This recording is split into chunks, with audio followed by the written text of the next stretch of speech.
Hi again, everyone. Gary Digital Williams here on Beltway Boxing News and Notes on the Boxing on the Beltway Google app for Android and on Spreaker.com and iHeartRadio.com. And we should have a interesting podcast for you as we have a lot of tough news this week because our Beltway Boxers suffered a tough weekend this past weekend.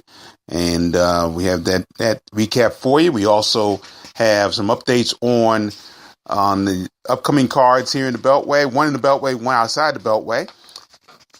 And we have a very special event coming that took place for one of our locals. And we're going to have to celebrate alongside the rest of the Washington-Baltimore area, the great win by the Caps. I'll talk a little bit about that a little bit later on, Washington Capitals.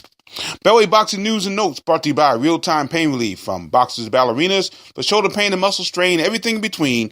Boxing Along the Beltway recommends Real-Time Pain Relief, the natural, plant-based, safe, fast, and effective ointment. You go to freepainoffer.com, buy $10 worth of Real-Time Pain Relief, you get a free $10 tube of Real-Time Pain Relief. Rub it on, the pain is gone in real time. And by DeborahSpears.com.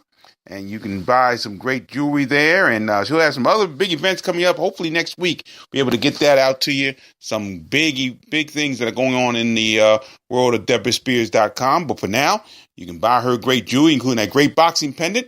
First purchase is 20% off. Shipping is free at Deborah, DEBRA Spears.com.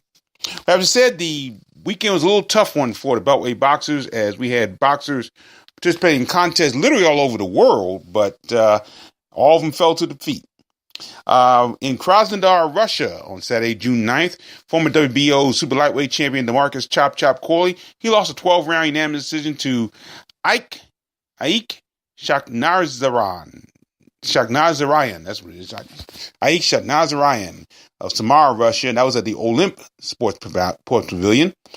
We didn't get a lot of details on this bout, but it looks like Shakhnazarian pretty much controlled the bout. He won by scores of 190. He had one shutout, and the other two scores were 99-92, and 98-92. So a tough one for DeMarcus Corley. He now is 51-30-1 with 28 KOs. Shakhnazarian raises to 21-2, 11 KOs. He captured the WBA interim super lightweight title. So Corley moves on. He has a bout coming up in Memphis, Tennessee. I believe it's July 21st. It's a rematch against vicious Vivian Harris, the former WBA super lightweight champion. And actually, Corley has beaten Harris earlier, about 6 months to a year ago. And so they'll be rematched again on July 21st. I believe it'll be in Memphis, Tennessee. So tough loss there for DeMarcus Chop Corley. Also on Saturday, June 9th, Capitol Heights, Maryland bantamweight Thomas Tails Snow, he lost a 10-round split decision to the babyface Terminator, Duke Micah of Accra, Ghana. That was at the King's Theater in Brooklyn, New York. Now, I got a report on the blog from BoxingAfrica.com. Put together a pretty good report, too. Just basically, Micah came forward in the first. He looked to land the right hand. He's against the southpaw Thomas Snow. He stalked in the second, struggled to continue land clean upstairs. Snow was showing good defense, but he didn't offer anything offensively there. As the bout went on, Snow was really trying not to engage, according to BoxingAfrica.com. He did enjoy several moments in the middle rounds as he spun Micah toward the ropes after a miss and fired to the ribs, and he landed a counter right upstairs. But again, not a whole lot of power from Thomas Snow. Micah had a difficulty getting back his offense, but Snow refused to engage throughout the bout. And then finally in the last part of the bout, both guys kind of tumbled to the floor. Micah threw, and he landed right at the top of Snow's head as he lay on the canvas. Micah lost a point for that, but by that time, it was pretty much a done deal, and Michael went on to win the bout. By split decision, however, Snow did get one win on the judges' card. He got it won 95-94, but the other two judges scored it 97-92 and 97-93 for Micah. Snow is now 19-4, 12 KOs. Micah is undefeated at 22-0, 18 KOs. He successfully defended his WBC International Bantamweight title in that bout. Also in the East Martello Towers in Key West, Florida, welterweight, the Hamden Hammer, Alan Burroughs of Baltimore, Maryland. He made his pro debut in that card. He lost by first round TKO to Ashat Manatsakanian of Key West by way of Armenia. Now, Burroughs seemed to be doing well. I had a chance to look at the video of this one. Burroughs seemed to be doing well early in the bout, but he got hit with a sneaky left hand, and the left hand made him slump over face first over the bottom rope. Burroughs looked like he was getting ready to get up and recover, but by that time, the referee moved in and stopped the bout. And again, a lot of people were criticizing that. Usually if a boxer falls face first in the bout, there's a good chance the bout will be stopped regardless of how well he recovers after that. So that's what happened there. And I think it was a good stoppage in that situation. No word on what the official time was. Manatsakanian, he's now 2-2, 2 KOs, and again, Burroughs loses his pro debut. Meanwhile, on Friday, June 8th, at the Paramount Theater in Huntington, New York, Haymarket, Virginia, junior welterweight Juan de la Cruz Rodriguez, he lost a 6-round unanimous decision to John the Hitman Hernandez, who is from Huntington, New York. It was at the Paramount Theater, as we said. No details really on the bout. All 3 judges scored the bout for Hernandez 58-56. Now, one poster on my blog said that Rodriguez was robbed in his hometown. I have to see the tape to see that for myself. But he lost all the scorecard by 58-56. Rodriguez now lost 2 straight. He's lost 3 of his last 4. And his record is now under 500, 8-9-1, 6 KOs. Hernandez raised his record to 9-3, 1 KO. So again, tough weekend for Beltway boxers. So we just had to move forward, and we're going to move forward into this weekend and next weekend. Of course, this coming Saturday is the card with Tony Jetta Promotions and GQ Promotions at the Laurel Gardens Ice House in Laurel, Maryland. Now, we're going to do a special podcast on that card once we get an opportunity to release the whole card. Now, we do have the card. We were told not to release it until a little bit later on. So I got word from Tony Jetta, the co-promoter, that he'd be able to release it tomorrow at the earliest, no later than Wednesday. We'll do that. We'll do a special podcast based on that card. We hope to have the card live on the Box Over with Google app for Android, because the first time there for the location. So we don't know what the Wi-Fi is like and all that. So if we do go on the air, it'll be around, I guess, around 8 o'clock, about 7:55 or so. So we'll see what happens there. But once again, that'll be that's the main event we do know about, and that's Jerome Quigley, the GQ and GQ Promotions. He'll go after the USBA and WBC, USNBC welterweight titles when he takes on Raymond Serrano. That's a vacant belt, those vacant belts, and that'll be the main event for this card coming up on Saturday, June 16th at the Laurel Gardens Ice House, Laurel, Maryland, on Old Gunpowder Road there. So look forward to seeing you there as well on June 16th. Looking forward to being there. Hope we can get a broadcast out of the deal as well. Meanwhile, there's an update on the card that will take place on Friday, June 22nd at the Masonic Theater in Detroit, Michigan. Of course, that's the card that has all the middleweight titles on the line, including Tori Nelson going after Christina Hammer's 2 middleweight titles. And, of course, the co-feature is, actually the main event on the card, is Clarissa Shields taking on Hannah Gabriels. Both those bouts will be shown live on Showtime on Friday, June 22nd. Franchon Cruz out of Baltimore, she is on that card, and we finally have an opponent for her. Her name is Crystal Byers. She's out of Ohio, and her record is 0-3. She's coming off a 4-round unanimous decision loss to Samantha Pill at Fairmount State University in Fairmont, West Virginia. Of course, Franchon Cruz hadn't fought since January 12th at Verona, New York, at Turning Stone Resort and Casino, where she won a 6-round unanimous decision over Tiffany Woodard. Now, I believe this is a 6-round bout for DeZern and Byers. And once again, that'll be on Friday, June 22nd on the undercard of Shields, Gabriels, and Hammer Nelson on that particular day. And, of course, we do have the card coming up, both cards on June 29th and June 30th. June 29th will be at Martins West in Woodlawn, Maryland. We definitely will have the call of that bout coming up. We don't have any updates on that card, but that'll be Saturday. That'll be the Shabazz Brothers Promotions card on Friday, June 29th. And on Saturday, June 30th, we'll be at the Sphinx Club in Washington, D.C. for the Putney Promotions card. Unfortunately, won't be able to broadcast from that particular event. So we'll see what happens. We'll give you more details in the next couple of weeks. All this year, we have been talking about the great year that the IBF, WBA, IBO, Super Welterweight champion Swift Jarrett Hurd is having, I guess I should say, is having. Of course, he wins the big bout against Arislani Lar in April 7th. He gets lauded by the Prince George's County Council. He goes to Bowie State and speaks there, Bowie State University. Last week, we talked about the fact that Jarrett Hurd was named the Ring Magazine Fighter of the Month for that big win over Arislani Lar. And he also was ranked number 1 now in the world at super welterweight. Well, he had another big honor out of Akeek, Maryland, Jarrett Hurd. He ventured this past weekend to the International Boxing Hall of Fame. It was part of the induction weekend in Canastota, New York. And you can see the pictures that Jarrett Hurd and his trainer, Ernesto Rodriguez, have had during that week. They took a lot of great pictures.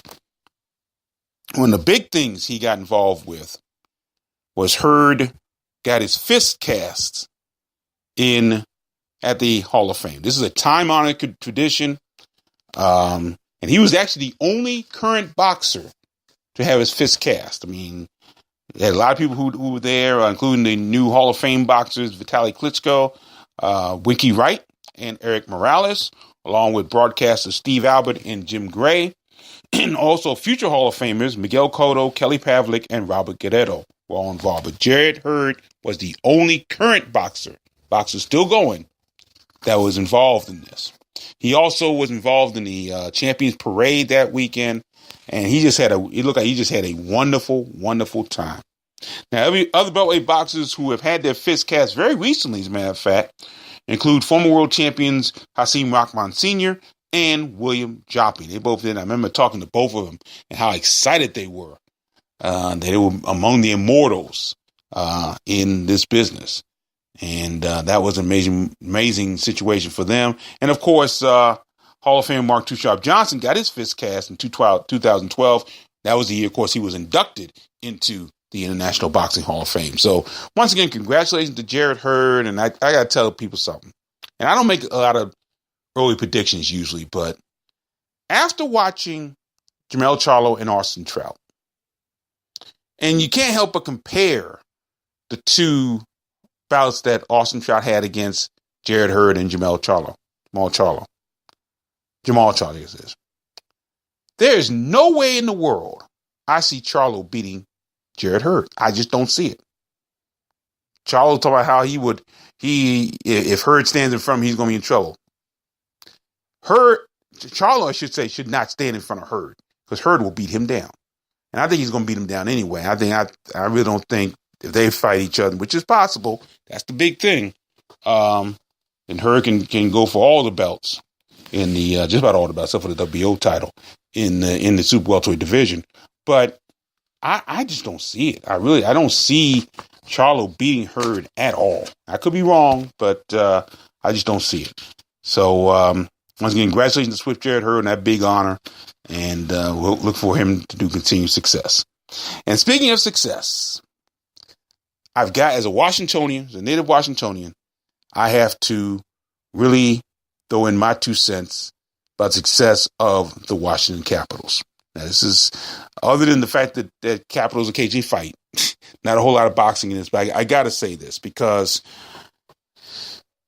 I have been a fan of the Washington Capitals since their inception in 1974. And I remember when this team was awful. I mean, just pitiful. And, they had decent players. They had Ivan LeBray, who was the first Capital, and Heartland Monahan and people like that.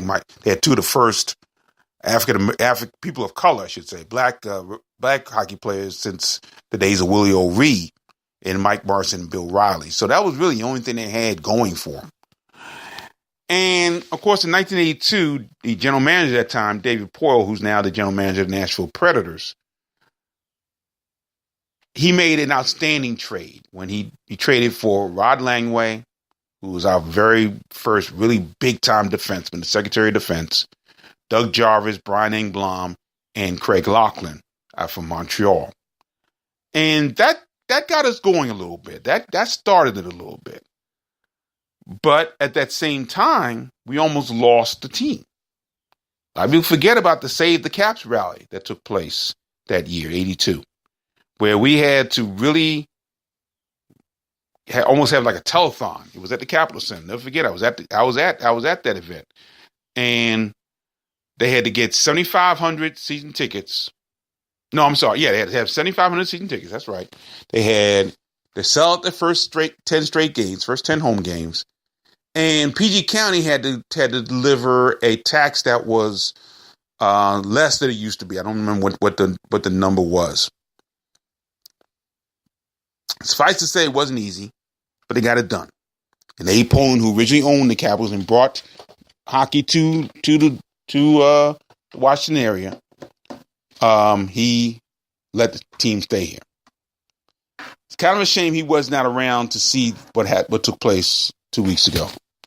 But I know he's smiling because the Capitals became a decent team to a good team. And then, of course, when George McPhee, who is now the general manager of the Vegas Golden Knights, drafted Alexander Ovechkin.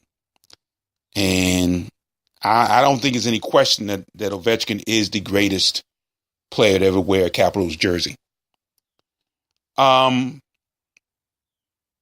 It took a while for him, though, because the Capitals would get to a certain point, and then, as my wife always says, they would choke. And out of everybody on the Caps team, I feel very proud for Alexander Ovechkin. Because, again, it reminds me a lot of Julius Erving when he finally won an NBA title with the Philadelphia 76ers.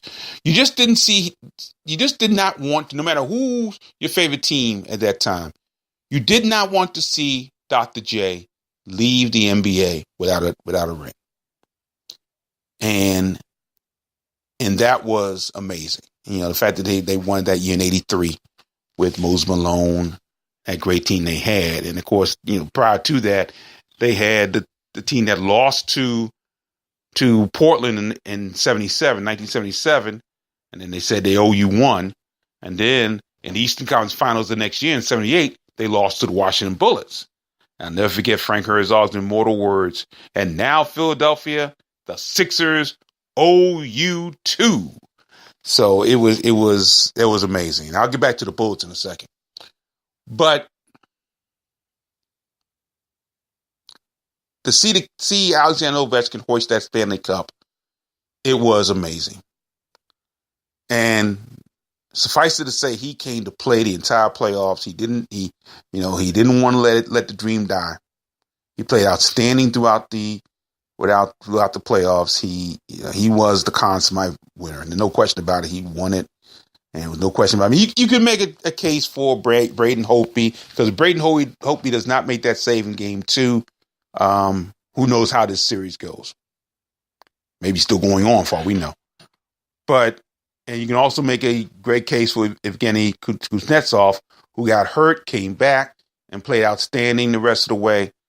There are a lot of heroes on this Capitals team. I think that's what makes it so special, that there were a lot of heroes on this team. A lot of guys who were the grunt guys for this team, third and fourth line people who really came to play and did well. Devontae Smith-Pelly, of course. Lars Eller scored the game-winning goal. Smith-Pelly scored the game-tying goal in Game 5. So, just to name a scant few.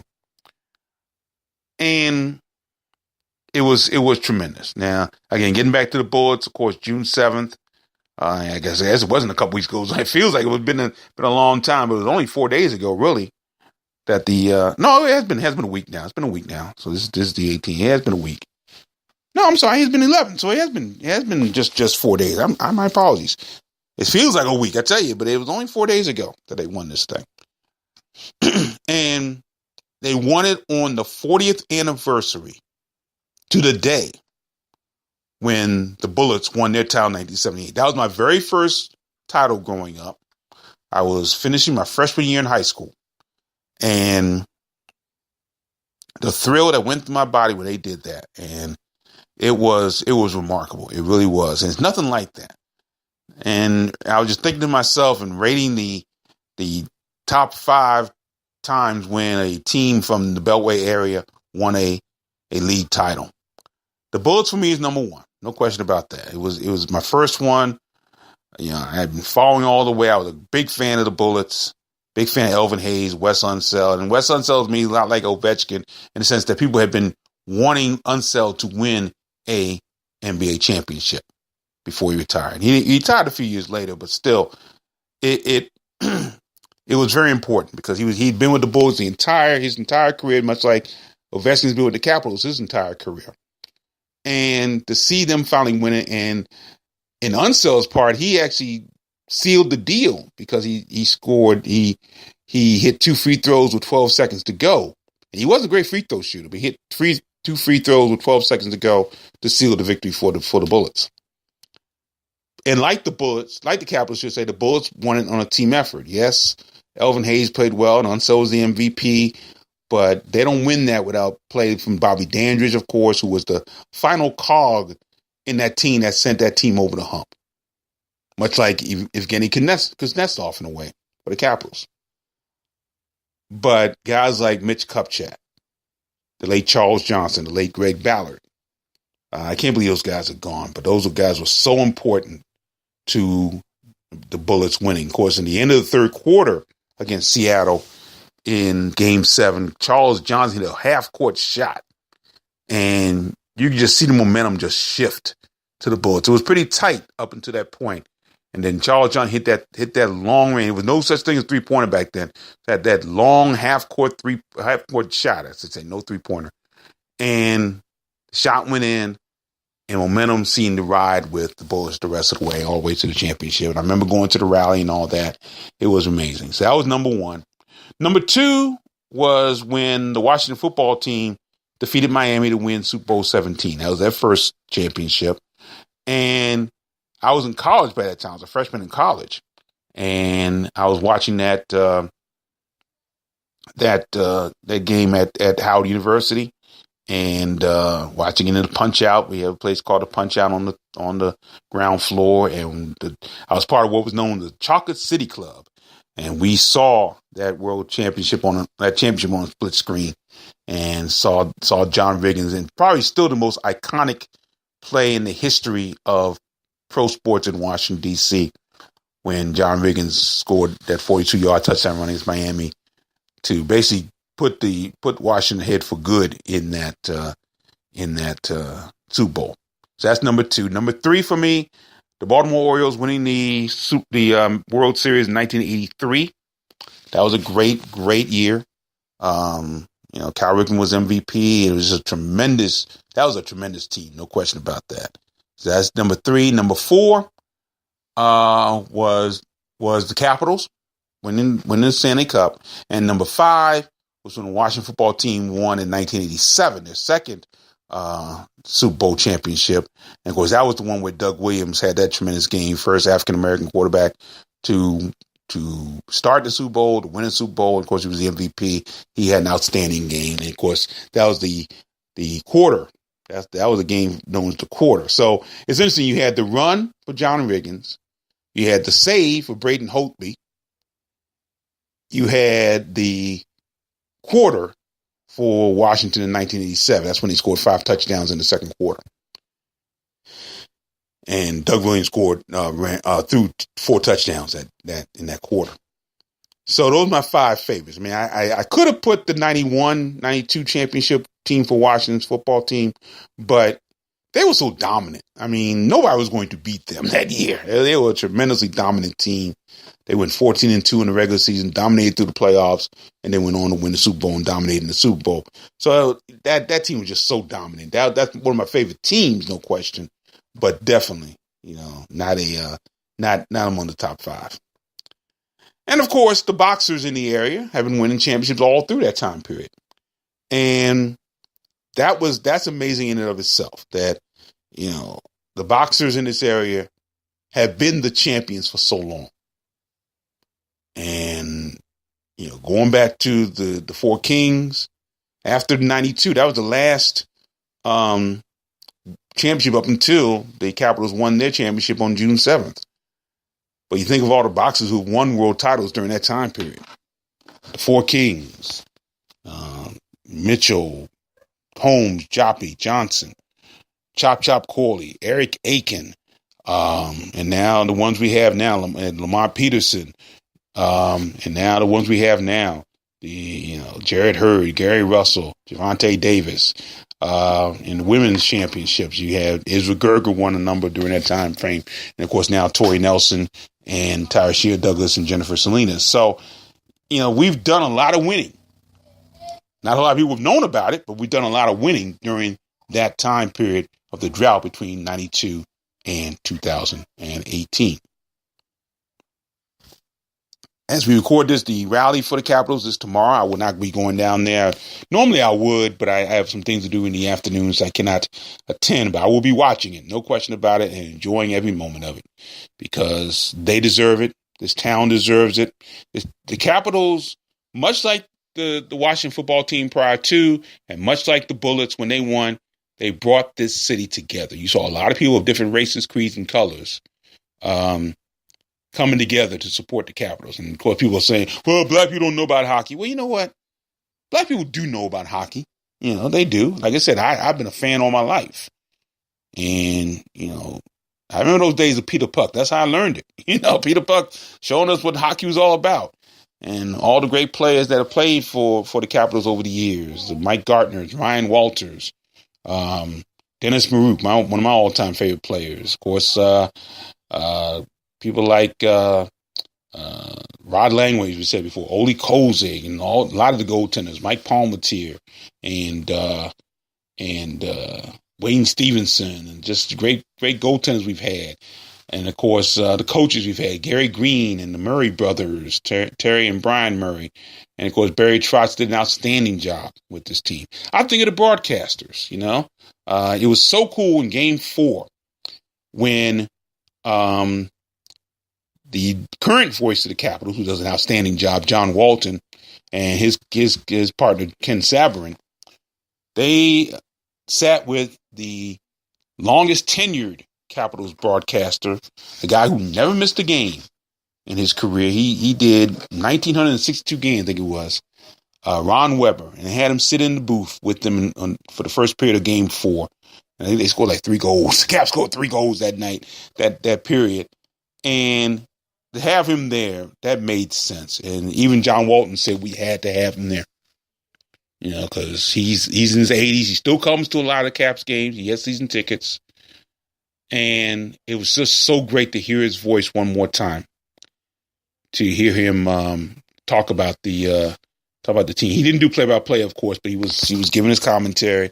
And just to hear his voice and hear some of the clips they played of some of the great games that were in Capitals history back in those days, it was amazing. It was amazing, no question about that. And the TV broadcasts we've had over the years, guys like Mike Forns and Warner Wolf did Capitals games back in the day, and of course now with Joe Beninati, who did work for NBC Sports during the Stanley Cup. He's our TV voice, should say. He and Greg Laughlin again do an outstanding job, and it was great to see all of that. So it was a great time for us as Washingtonians, and now we have champions other than boxing in the Beltway area right now. So congratulations once again to the Stanley Cup champions, Washington Capitals.